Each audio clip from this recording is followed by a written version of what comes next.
Hi there, everybody. This is Carrie Hamblen, the CEO and president of the Las Cruces Green Chamber of Commerce, coming to you again with another one of our Zoom chats. These are benefits that we offer members of the Las Cruces Green Chamber to help uplift and highlight what they're doing.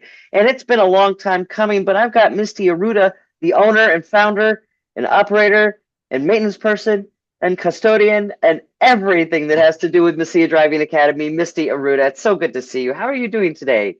I'm good, Carrie. Yes, it has been a long time coming. I agree. It's nice to see you again. It's good to see you too. Now, you've been busy. I mean, not only with grandbabies, but you've also been really busy with the business. And so, what I'd like to do is kind of reintroduce people to Mesilla Driving Academy. Like, how did you come to start this? Because your career's been very different throughout your life. And so, how did the Driving Academy come about?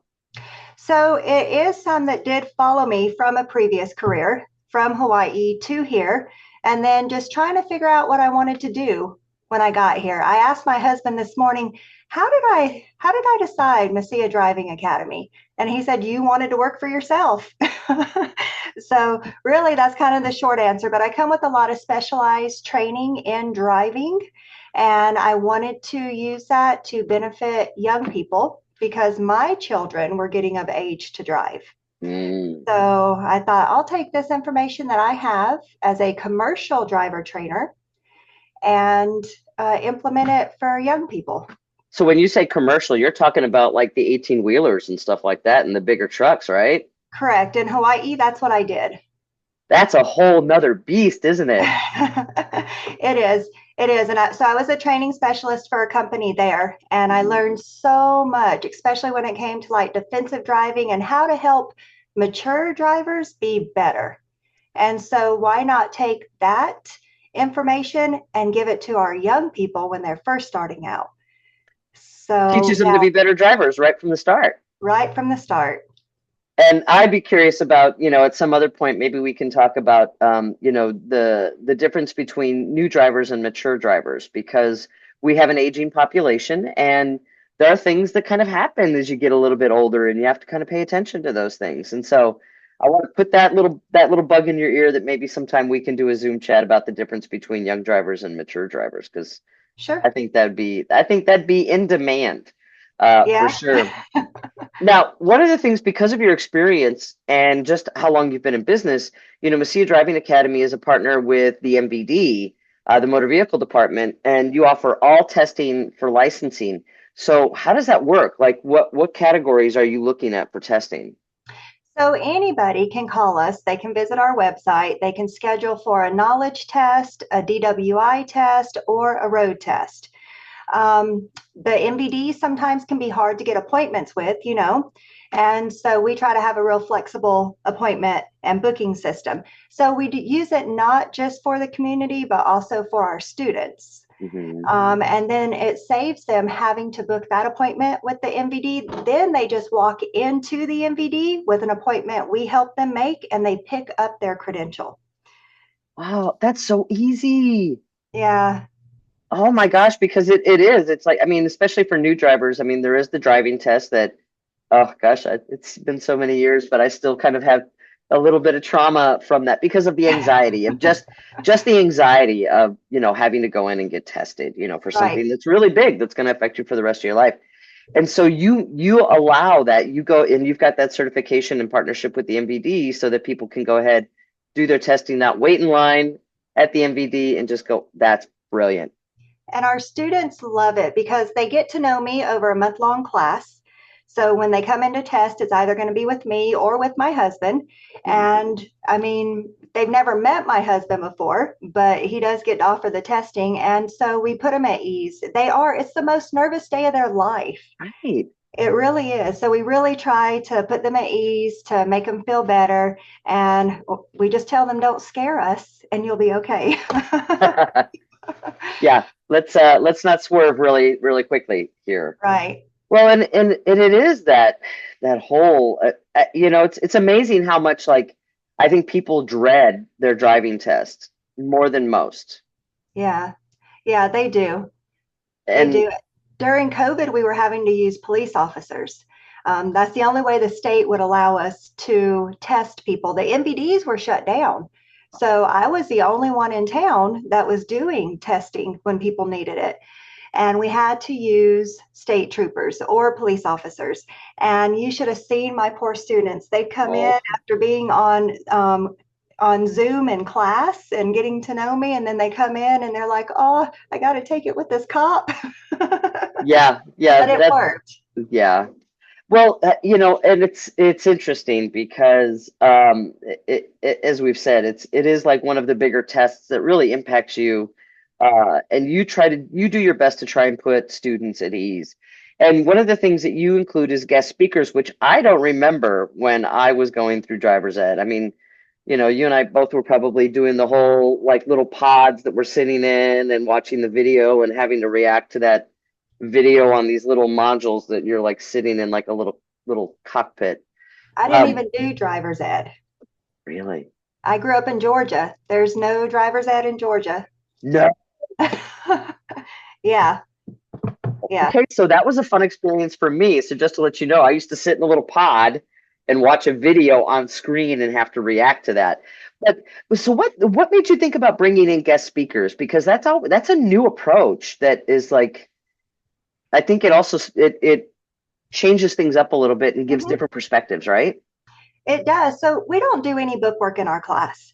It's all discussion. It's all real life scenarios that we see, and we use a PowerPoint and videos. And so the guest speakers come in and they discuss topics that maybe I'm not as familiar with, such as insurance. We have to discuss a chapter on insurance. Well, I don't know anything about insurance, but I have a great insurance agent friend, and so he has come in every month for the last 10, going on 11 years, Oh, and he speaks to my class. He does that chapter with them. He helps explain the importance of insurance and just things that, I don't know as a layman to insurance. right. So it really does. It brings a different dynamic. They get to see somebody else in class reinforce the things that I've talked about in the background, but then they get to see it from somebody else's perspective. We also have a Doñana County Sheriff that comes in, and she does the DWI section with our teens. And that is fantastic. She has some Mhm. hands on things. She puts them through the field sobriety test, and they love Oh, that. that will scare the Um, living daylights out of anybody, though.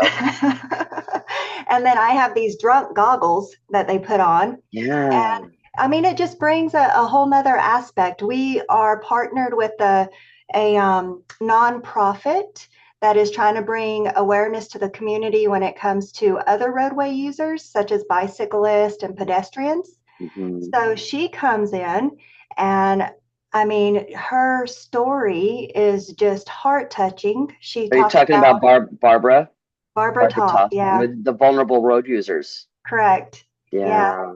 So I partnered with her a few Oh, months ago, good. and it's been a great experience. I've even have students now that have come out of my driver's ed class, and they're ambassadors in her program. It's fantastic. I just watched them this weekend put on a beautiful memorial. Oh, yeah. I love that you've got those partnerships because that really broadens the impact and just the voices that are all part of this one conversation about road safety and being a good driver Right. and all those different things, especially with bicyclists. We have a climate where we have a lot of cyclists on the road. Yeah. And Las Cruces is not known for being really welcoming for folks on bikes. I Yeah. mean, most bigger cities, it's hard. So we don't want to jeopardize those folks. I love that idea, Misty. I think that is fantastic. Yeah, and my students like it too. Like I said, we're in class for a month together, and they have to listen to me for a month. So once a week, I bring in one of these guest speakers, and yeah, it breaks things up. It keeps their attention. It keeps them engaged, and it just gives them Mhm. another perspective and understanding. I love that. I wish they would have done that when I was in driver's ed because otherwise it was just dry, very dry. Yeah. But very important. Well, you're going to start offering private lessons now, which is new, and that's something that I think a lot of small businesses, learn to adapt and look at like what their customer needs are. And so you're being really practical in offering this service. How did that come about? Did you have some students who were like, I don't want to do a classroom setting? No, so it's not my students that are inquiring about driving lessons. I Oh, have calls, no, not even no. parents. Okay, I'm No. not going to guess anymore. Just yes. I have calls almost on the daily of people who are looking for driving lessons, and a lot of them are like foreign exchange students that are going to the university or they're here on visas and they know how to drive in different countries, but not here. Um, I have so many of those calls, and for years I have said no, no, and I would turn them to somebody else. But I was talking to my husband about it, and I think I found a good option. And so after the first of the year, yeah, we're going to start offering those private lessons. And of That course, if my students wanted it, we would, but typically my students don't. They come to the class, their parents put them out on the road. If they need tweaking and help, then I'll do that. But as far as lessons, my clients don't ask for them. that's fascinating, but it makes so much sense. I mean, I think about like going over to Europe and especially in the areas where you're driving on the other side of the road, or people in America like to say the wrong side of the road, and people in the UK like to say the wrong side of the road. Um, but it terrifies me because I'm like, I have to train my brain to do something different. So that makes complete sense that the international students are going to want to learn that. Yes. Yeah. So we get a lot of that. I get calls from people who just got married, and they're moving here and they need these lessons. So I think it's going to be a really fun experience. And I guess I'm kind of ready for it now. Like I haven't been. I got out of kind of driver training when I moved here and went more into a classroom. Mhm. And so I was like taking a break from that. But now I guess maybe I'm ready to get back out on the road. I think that's fabulous. That's Yeah. wonderful. And as we finish up, Misty, because I love that we get to do the Zoom because you've started, from when we first started, really expanding what you're doing. And I remember when we did the ribbon cutting at your place and just the way that you have the whole place set up and the students that were there who were like excited about that. And one of the last things that you're doing is you offer TSC approved at home correspondence drivers education for students statewide. So you're doing it virtually, just like kind of us talking right now on Zoom. So, but it's not on Zoom. I'm not going to assume anymore because you're so clever. You've got all these different tools and things. So first and foremost, what does TSC mean? And then how do you offer these classes statewide? Because it's not via Zoom. You have to do different interactive components. Correct. So TSC is the Transportation Safety Center, and that is the organization that governs driver's education for the state of New Mexico. Okay. So it's not like I can just open up a driving school. I have to have approval from them, and then I have to hit their qualifications and approved curriculum, et cetera. So during COVID, we did do Zoom for driver's ed. That was a new thing. And some of us got involved with it and did it, and others of us went with an at home based program. And both of these were new concepts for the state of New Mexico. So, one of them was the correspondence one, allows students to receive the curriculum at home, kind of like a homeschool thing, and they work through it with their parents. And then they correspond with an instructor via email or text message, Okay. and they work through the program, still earn their certificates, but it's ideal for students who are athletes, who work, who have extracurriculars that cannot attend a classroom, not even a Zoom Yeah. class. So that's what that is designed for. Homeschoolers qualify for it. Mm-hmm. And then, like I said, athletes and extracurriculars and students that work, students that live like on reservations and they're way out from Right. anything. So, yeah, I have students statewide involved in that program, and that keeps me just as busy as teaching in a class. I bet. I bet. And so that gives them the opportunity to do it at their level, at their pace. So they complete it when they're done with the coursework. They can do it in 3, 4 weeks, or they can do it in a month and a half, right? Correct. And so then Correct. how do they take their driving test? So we issue them certificates, and they use them either with us or at the motor vehicle department. Okay. Yeah, because I do have students in Cruces that are part of my correspondence program because of work or school or, whatever.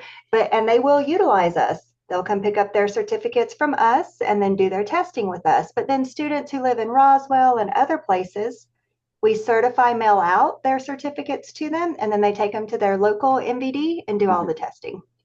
Brilliant. Brilliant. Wow. So much has changed since we last talked, Misty. This is amazing. Yeah, I'm going to say it was during COVID or right before.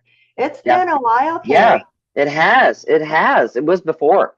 Yeah, So, and it's amazing. I'm sure that with the pandemic, it allowed us to kind of figure out what we can and can't do and try and be really creative. yeah, And how brilliant for you. I mean, just the partnerships and the statewide correspondence courses. I mean, that's fantastic. Well, if you know somebody who'd be interested in either taking correspondence drivers training or in-person training, or if they need private lessons, Mesilla Driving Academy is the place for you. You can find their contact information either above or below. The website is above or below, and connecting them to their Facebook page, which are the two best ways to contact this person right here, Misty Aruda, who is the owner, founder, and Jill of all trades for Mesilla Driving Academy. Misty, it is so lovely catching up. I do hope we get to see you in person soon, but I'm very excited about your new opportunities that you're offering there at Mesilla Driving Academy. Thank you. Absolutely. Have a fabulous week, and we will talk with you soon. All right. Bye, Carrie. Bye-bye.